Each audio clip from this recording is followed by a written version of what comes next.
ચાલો વિદ્યાર્થી મિત્રો, આજે આપણે વસ્તુઓ અને સેવાઓનો કર તેનો પરિચય મેળવીએ. એટલે કે GST, goods and service tax. આપણે દરરોજ જીએસટી વિશે તો સાંભળ્યું જ છે. આ દાખલામાં તેની સમજૂતી મેળવીશું. આ ચેપ્ટર છે તે જીએસટીને લગતું ખૂબ જ અગત્યનું ચેપ્ટર છે. આપણે ફક્ત થિયરી જ આમાંથી પૂછાઈ શકે છે, દાખલા છે તે કોર્સમાં નથી.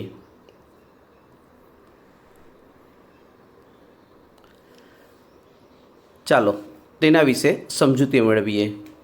દેશની આર્થિક જરૂરિયાતને પહોંચી વળવા સરકાર દ્વારા જે વેરાઓ ઉઘરાવવામાં આવે છે તે બે પ્રકારના હોય છે. એક પ્રત્યક્ષ વેરા અને બીજો પરોક્ષ વેરા. પરોક્ષ વેરાઓ છે કેન્દ્ર સરકાર અને રાજ્ય સરકાર અને કેન્દ્ર શાસિત પ્રદેશો દ્વારા ઉઘરાવવામાં આવે છે. ભારતમાં સંદર્ભમાં પરોક્ષ વેરાઓ વિવિધ સ્વરૂપે વસૂલ કરવામાં આવતા હોય છે. પરોક્ષ વેરાઓની વિવિધતા અને તેમની કાયદેસરની જોગવાઈઓની વિવિધતાને કારણે સંચાલનમાં સરકાર, વેરા અધિકારીઓ અને કર ચૂકવવા માટે ઘણી બધી સમસ્યાઓ ઉદ્ભવતી હતી. આ સમસ્યાઓ દૂર કરવા માટે સરકારે એક દેશ એક કરના નિયમ અનુસાર વસેક એટલે કે જીએસટીની અમલ 1 જુલાઈ 2017થી દાખલ કરવામાં આવ્યો.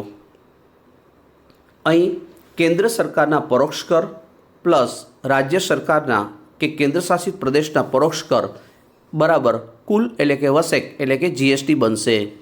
તો આનો મતલબ એમ થયો કે કેન્દ્ર સરકારના પણ વેરા હોય અને રાજ્ય સરકાર કે કેન્દ્ર શાસિત પ્રદેશ છે તેના પણ વેરા હોય. આ બંનેનો સરવાળો એટલે આપણે જીએસટીનો કુલ સરવાળો થશે. કેન્દ્ર સરકારના પરોક્ષ વેરા જેવા કે કેન્દ્રીય વેચાણ વેરો, કેન્દ્રીય આબકારી જકાત, વધારાની કસ્ટમ ડ્યુટી, સેવા કર. જ્યારે રાજ્ય સરકારના કે કેન્દ્ર શાસિત પ્રદેશના પરોક્ષ વેરા જેવા કે મૂલ્યવૃદ્ધિ વેરો, ખરીદ વેરો, વેચાણ વેરો, મનોરંજન વેરો વગેરે. આ આપણું જીએસટી એટલે કે વસેક એનો નવો દર તારીખ 1/7/2017થી અસ્તિત્વમાં આવ્યો છે.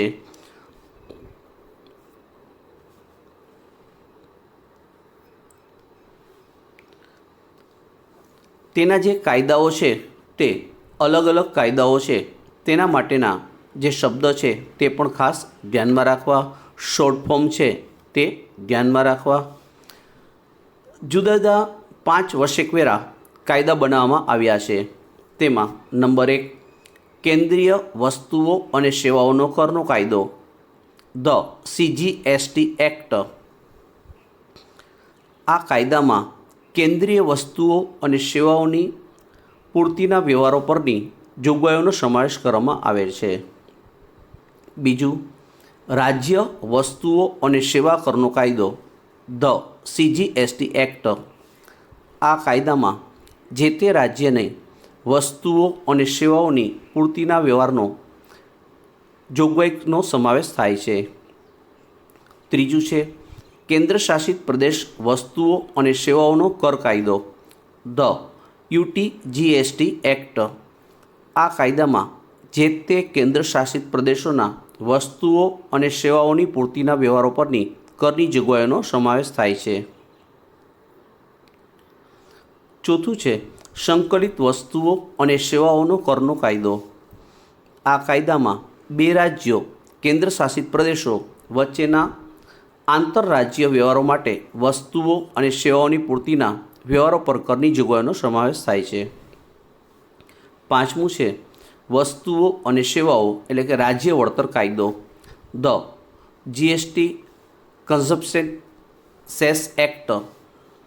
આ કાયદા હેઠળ વસેકના અમલીકરણના કારણે જે રાજ્યોને કાયદાકીય આવકમાં ઘટાડો થશે તે ઘટાડો ભરપાઈ કરી આપવાના અનુસંધાન માટે આપેલો છે. આ 5 કાયદાઓ છે તે બનાવેલા છે. અહીં ફક્ત આપણે સમજૂતી મેળવવા માટે છે, પરીક્ષાના કોર્સમાં નથી. હવે આપણે સૌપ્રથમ વસેક એટલે કે જીએસટી એટલે શું, આ ખૂબ જ અગત્યનો પ્રશ્ન છે અને તેની લાક્ષણિકતાઓ ચકાસીએ. મોસ્ટ અને મોસ્ટ આઈએમપી આપણે ચાલો આપણે આ પ્રશ્ન જોઈએ. વશેકનો અર્થ. કેન્દ્ર સરકાર અને રાજ્ય સરકારના વિવિધ પરોક્ષ કરવેરાઓ રદ કરીને વસ્તુઓ અને સેવાઓનો એક જ કર હેઠળ આવરી લેવામાં આવ્યો. તેને વસ્તુઓ અને સેવાઓનો કર એટલે કે વશેક એટલે કે જીએસટી તરીકે ઓળખવામાં આવે છે. વસ્તુઓ કે સેવાઓની પૂર્તિ એટલે કે સપ્લાય પર લાદવામાં આવતો કર એટલે વસ્તુઓ અને સેવાઓનો કર, જેને ટૂંકમાં જીએસટી તરીકે ઓળખવામાં આવે છે. હવે આપણે આ અર્થને આધારે તેની લાક્ષણિકતાઓ જોઈએ. પ્રથમ લક્ષણ છે એક જ કર. વસ્તુઓ અને સેવાઓને એક જ કર હેઠળ આવરી લેવામાં આવ્યો છે. નંબર 2, પૂર્તિ પર કરની વસૂલાત. વસ્તુના ઉત્પાદન અથવા વસ્તુઓના વેચાણ અથવા સેવાઓની પૂરી પાડવામાં સ્થાને વસ્તુઓ અને સેવાઓની પૂર્તિ પર વસૂલ કરવામાં આવે છે. ત્રીજું છે લક્ષણ વશેક કાઉન્સિલ. વશેકની તમામ કામગીરી વશેક કાઉન્સિલ એટલે કે જીએસટી કાઉન્સિલ હેઠળ થાય છે. જીએસટી કાઉન્સિલમાં દરેક રાજ્ય પ્રતિનિધિત્વ ધરાવે છે તથા તેના અધ્યક્ષ તરીકે કેન્દ્રના નાણામંત્રી કામગીરી બજાવે છે. ચોથું લક્ષણ છે વશેકના દર. વશેકના દરની વશેક કાઉન્સિલ દ્વારા ભલામણ કરવામાં આવે છે. નંબર 5, આયાત અને વશેક. વસ્તુઓ અને સેવાઓની આયાતને આંતરરાજ્ય પૂર્તિ તરીકે ઓળખવામાં આવે છે. છઠ્ઠું છે વશેક પરત જમા. ખરીદી વખતે ચૂકવેલ વશેક વેચાણ વખતે ચૂકવવાપાત્ર વશેકમાંથી બાદ મળે છે. સાતમું લક્ષણ છે કર વહેંચણી. કેન્દ્ર અને રાજ્ય વચ્ચે વશેકની વહેંચણી અંગે યોગ્ય વ્યવસ્થા ઊભી કરવામાં આવી છે. આઠમું લક્ષણ છે કર નિર્ધારણ. વશેકના દર વસ્તુ અને સેવાઓની જરૂરિયાતને ધ્યાનમાં રાખીને નક્કી કરવામાં આવે છે. નવમું લક્ષણ છે કર નિર્ધારણ. વશેકના દરેક વસ્તુ અને સેવાની જરૂરિયાતને ધ્યાનમાં રાખીને નક્કી કરવામાં આવે છે. નવમું લક્ષણ છે પૂર્વ નિર્ધારિત કરનું માળખું. વશેકના વસ્તુઓ માટે અને સેવાઓ પર લાગુ પડતા દરનું પૂર્વ નિર્ધારિત માળખું આપવામાં આવેલ છે. 11મું લક્ષણ છે 5 વશેક કાયદાઓ. આપણે ઉપર જોઈ ગયા તે મુજબ વશેકના અનુસંધાને કુલ 5 કાયદાઓ છે તે પસાર કરવામાં આવેલા છે. 11મું છે સમાનતા. સમગ્ર દેશ વશેક અંગે કાયદાઓ, નિયમો, પ્રક્રિયાઓ અને વેરાના દરો સમાન રાખવામાં આવે છે. ચાલો હવે આપણે વસ્તુઓ અથવા સેવાઓ અથવા બંનેની પૂર્તિ એટલે શું તેની સમજૂતી મેળવીએ. અહીં આપણે જે ખરીદી અને વેચાણના સ્થાને પૂર્તિ શબ્દ એટલે કે સપ્લાય શબ્દનો ઉપયોગ કરવામાં આવે છે. આ જે સપ્લાય છે તે રાજ્ય કે કેન્દ્ર શાસિત પ્રદેશ અંદર થતી હોય અથવા રાજ્ય અને કેન્દ્ર શાસિત પ્રદેશ બહાર પૂરી પાડવામાં આવતી હોય. તો આપણે તેના 2 પાર્ટ પાડીએ. રાજ્ય કે કેન્દ્ર શાસિત પ્રદેશની અંદર પૂર્તિ થતી હોય, ધારો કે આપણે ગુજરાતમાં જામનગરમાંથી અમદાવાદમાં આપણે માલ મોકલીએ તો અહીં એક રાજ્યમાંથી બીજા રાજ્યમાં આપણે સપ્લાય કરીએ છીએ. એક શહેરમાંથી બીજા શહેરમાં આપણે સપ્લાય કરીએ છીએ. જ્યારે રાજ્ય કે કેન્દ્ર શાસિત બહારની પૂર્તિ, ધારો કે આપણે માલ સામાન છે ગુજરાતમાંથી મહારાષ્ટ્રમાં મોકલવામાં આવે અથવા મહારાષ્ટ્રમાંથી ગુજરાતમાં માલ આવે તો અહીં રાજ્યની બહાર અથવા તો કેન્દ્રની બહાર જે આપણે માલ છે તે આવન જાવન કરશે, તેના ઉપર ટેક્સ લાગશે.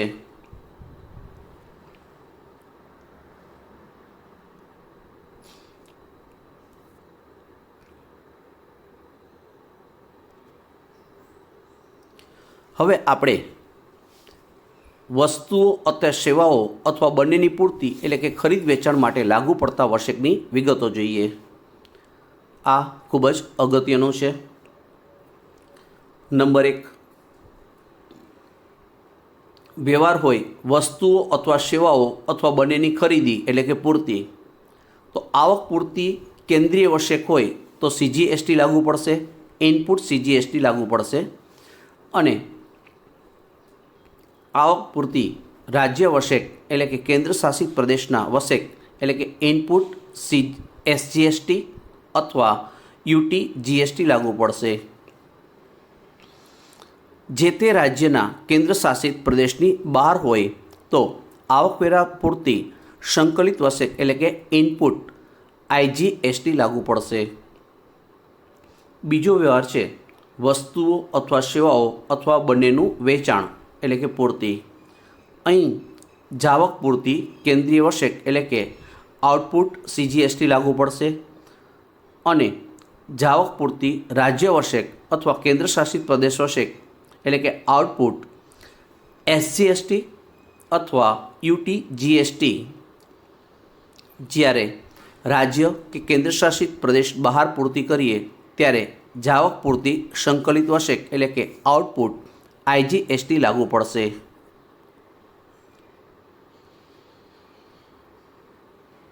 હવે આપણે વશેકના લાભો જોઈએ.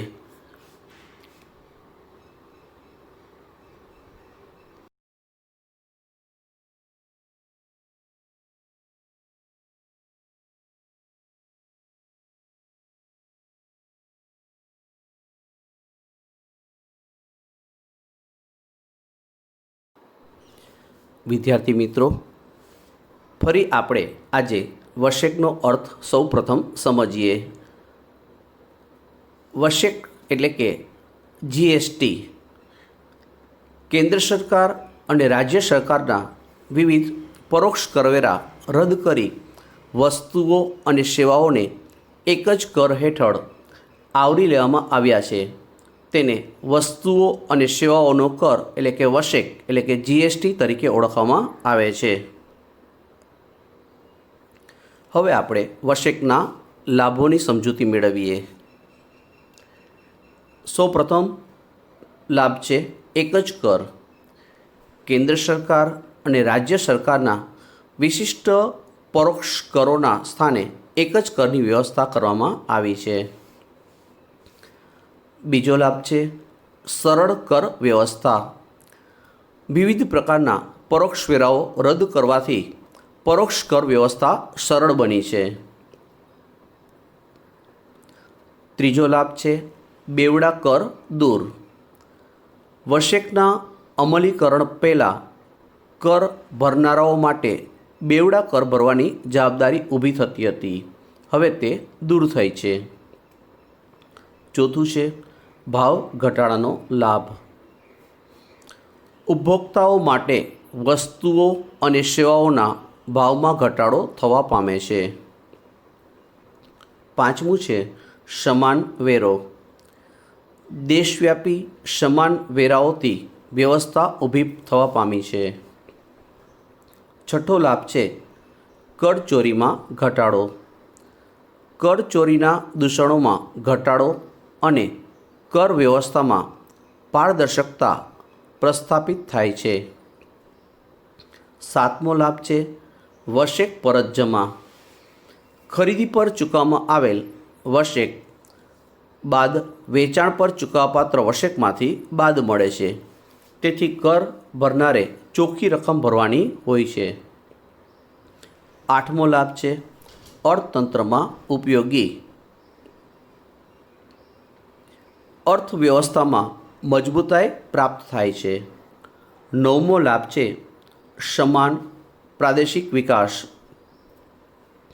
રાજ્યોનો સમાન વિકાસ થવા પામશે અને પ્રાદેશિક અસમાનતા ઘટવા પામશે. દસમો લાભ છે વહીવટી કામગીરીમાં ઘટાડો. કર ભરનારની હિસાબી કામગીરીમાં ઘટાડો થવા પામ્યો છે. 11મો લાભ છે સરકારી કામગીરીમાં ઘટાડો. કરવેરા ઓફિસોની કામગીરીમાં ઘટાડો થવા પામ્યો છે। ચાલો હવે આપણે વસ્તુઓ અને સેવાઓના કરના દર અત્યારે વર્તમાનમાં જે દરો છે તેની સમજૂતી મેળવીએ। આ દરો છે અમુક વર્ષે બદલાતા હોય છે, પરંતુ આપણે અભ્યાસમાં આપેલા છે તે જ દરો ધ્યાનમાં લેવાના છે।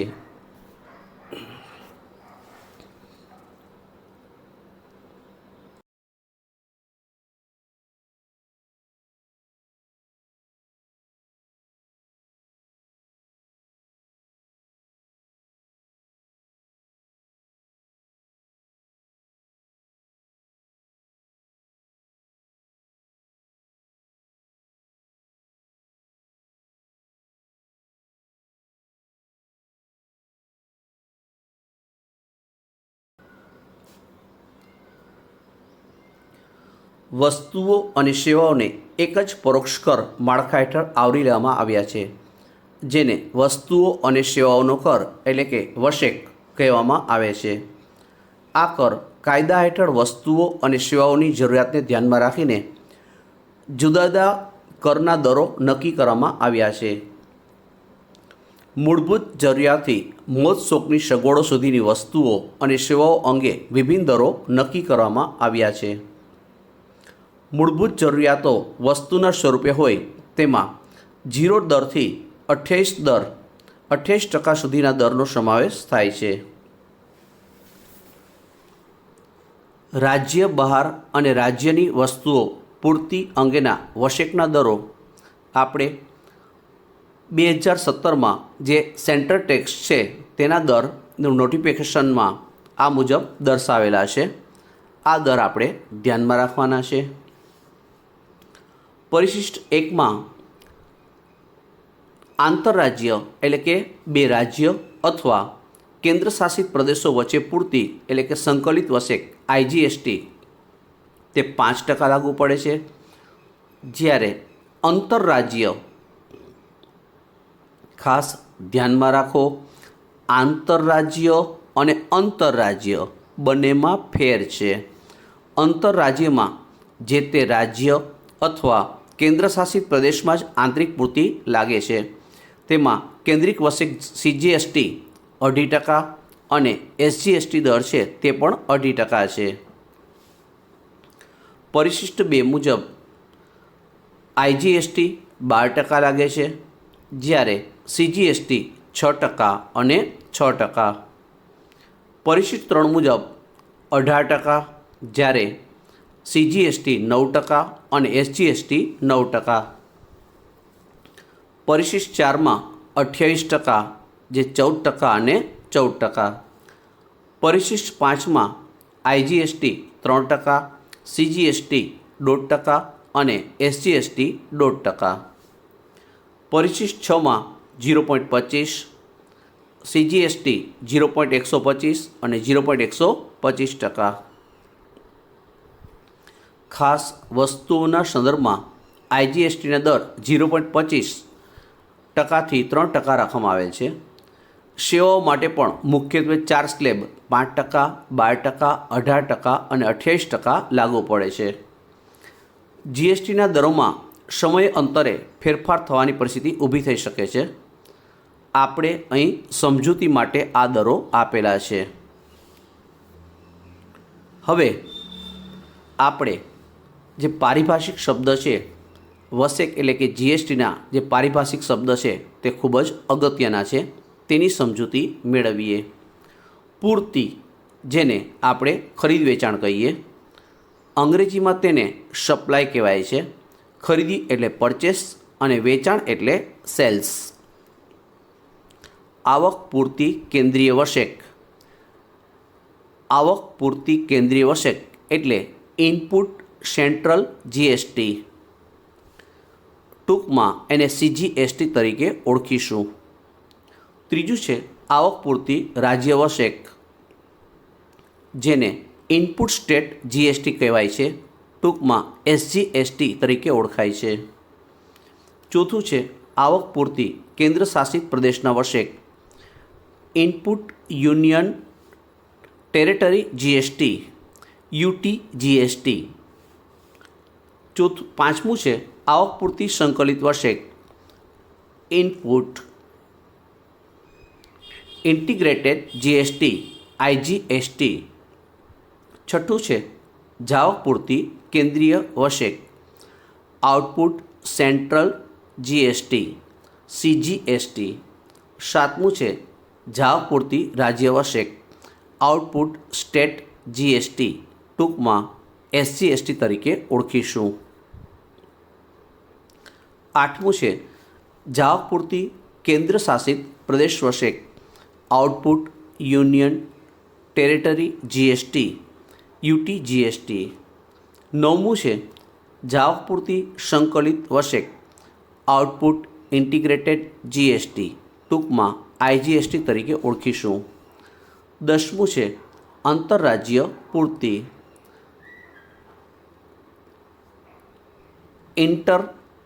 Intra state supply. 11મું છે આંતરરાજ્ય પૂરતી, તો ઇન્ટર સ્ટેટ સપ્લાય. 10 અને 11 બંનેમાં ડિફરન્સ છે. આંતરરાજ્ય અને આંતરરાજ્ય, ઇન્ટ્રા અને ઇન્ટર ખાસ ધ્યાનમાં રાખો. વિદ્યાર્થી મિત્રો, આમાંથી એક માર્કના પ્રશ્ન, એક વૈકલ્પિક પ્રશ્ન, એક વાક્યનો પ્રશ્ન અને 2 માર્કના અથવા 3 માર્કના પ્રશ્ન છે તે પૂછાઈ શકે. 2 માર્કમાં પૂછાય તો 2 તમારે લાક્ષણિકતા પૂછાય તો 2 લાક્ષણિકતા લખવાની. 3 માર્કમાં પૂછાય તો તમારે 3 લાક્ષણિકતા લખવાની હોય છે.